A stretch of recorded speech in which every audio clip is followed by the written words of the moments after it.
तीन चोर। बहुत दिनों की बात है। किसी शहर में रमन, गीसा और राका तीन चोर रहते थे। तीनों को थोड़ा थोड़ा विद्या का ज्ञान था। तीनों चोरों को विद्या का ज्ञान प्राप्त होने के कारण बहुत घमंड था।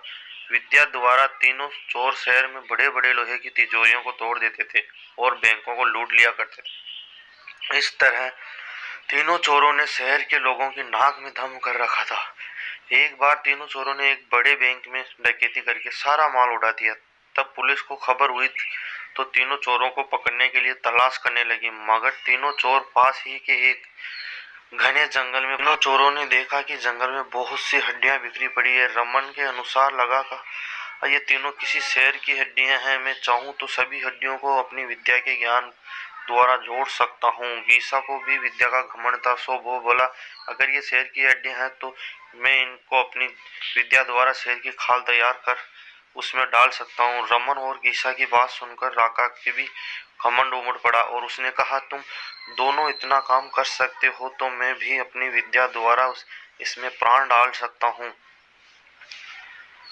तीनों चोर अपनी विद्या का प्रयोग करने लगे। कुछ देर बाद रमन ने सारी हड्डियों को जोड़ दिया और गीसा ने शेर की हूबहू जान डाल दी। थोड़ी देर में तीनों चोर सामने एक जीवित भयानक शेर को देखकर थर थर कांपने लगे। मगर शेर के पेट में तो एक दाना नहीं था। वह भूख के मारे गरजता हुआ तीनों चोरों पर हमला कर बैठा और मारकर खा गया। शेर मस्त होकर घने जंगल की ओर चला। कहानी से शिक्षा। दोस्तों, इस कहानी से हमें ये शिक्षा मिलती है कि कभी घमंड नहीं करना चाहिए।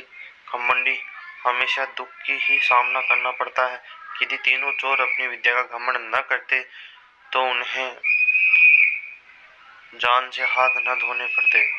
हमें अपनी विद्या का प्रयोग सोच समझ कर करना चाहिए।